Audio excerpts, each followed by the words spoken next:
Olá, vamos examinar as Escrituras? Hoje eu quero ver mais uma tipologia de Jesus Cristo que nós encontramos no Antigo Testamento. É o texto de Números, capítulo 16. Aqui vai um resuminho desse capítulo todo. O capítulo 16 do livro de Números nos conta a maior rebelião contra Moisés e Arão no deserto. Um grupo liderado por Corá, Datã e Abirão se levanta questionando a autoridade deles, dizendo que todo o povo era santo e não precisava de liderança especial. Deus fica irado e julga de duas formas. A terra se abre e engole Datã, Abirão e suas famílias, que são enterradas vivas, e depois um fogo do céu consome os 250 homens que estavam oferecendo incenso. No dia seguinte, o povo ainda reclamava, dizendo que Moisés e Arão mataram o povo de Deus. Então vem uma praga que mata quase 15 mil pessoas. Arão corre com o incensário, fica entre os vivos e os mortos, e a praga para. Essa rebelião, ela se dá porque Deus escolheu Moisés para liderar o povo. Moisés era um escolhido. E o povo rejeita tanto a Moisés quanto a Arão. Arão era o sumo sacerdote, escolhido por Deus, e a ele o povo devia reverência, respeito e obediência. Tanto a Moisés, como profeta, como Arão, como sacerdote. Hoje veremos uma das figuras mais poderosas de Jesus que encontramos no Antigo Testamento. Vamos falar de um homem chamado Arão. Quem foi Arão? Arão foi o irmão mais velho de Moisés. Deus o escolheu para ser o primeiro sumo sacerdote de Israel. Ele era o homem que ficava entre Deus e o povo, oferecendo sacrifícios pelos pecados de toda a nação. Vemos em Êxodo 4,16 que Deus escolhe Arão como porta-voz de Moisés, já que provavelmente Moisés era gago, segundo nós lemos em Êxodo, no capítulo 4, versículo 10. Em Êxodo 28:1, Deus separa Arão e seus filhos para serem sacerdotes. Em Levítico 16, 32 e 33, Arão fazia expiação pelos pecados do povo uma vez por ano. O que é expiação? Expiação é quando alguém paga a conta de um erro que outra pessoa cometeu. É exatamente o que o nosso Senhor Jesus Cristo fez por todos nós. Nós pecamos e todos os nossos pecados foram lançados na cruz, em Cristo. Jesus morre e ressuscita por causa dos nossos pecados. Você matou o nosso Senhor Jesus Cristo na cruz. Eu matei o nosso Senhor Jesus Cristo na cruz. Todos nós matamos o nosso Senhor Jesus Cristo.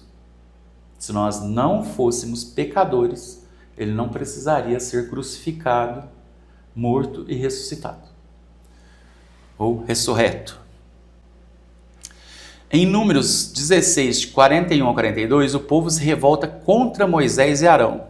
Deus fica tão indignado que envia uma praga mortal sobre o acampamento. As pessoas começam a cair mortas.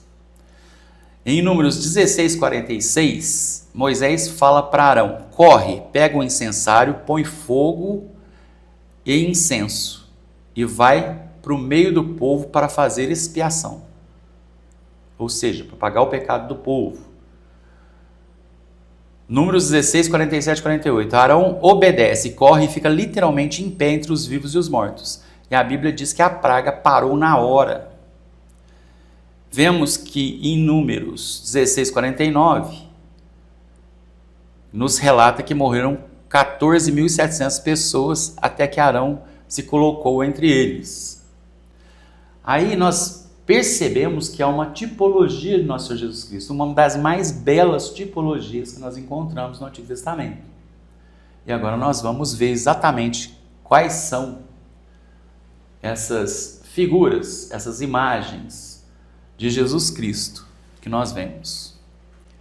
Arão se colocou no meio do juízo, assim como Jesus se colocou no meio dos nossos pecados. Jesus se colocou entre nós e a morte. Isso nós vemos em Filipenses 2,8. Arão carregava incenso, que representa a intercessão.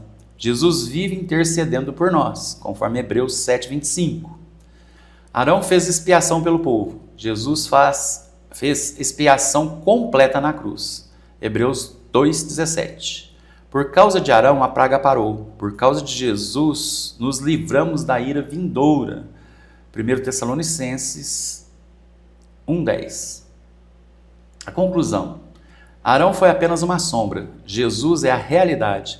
Assim como Arão ficou entre os vivos e os mortos, Jesus se colocou entre nós e a condenação eterna. E por causa dele, hoje nós temos a vida eterna. Glória a Deus. Jesus se coloca entre nós e Deus.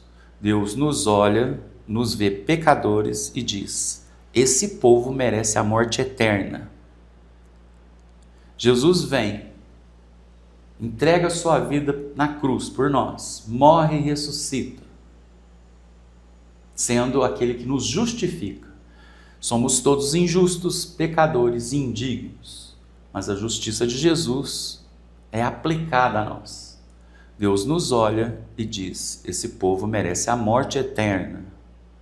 Aí há a cruz no meio.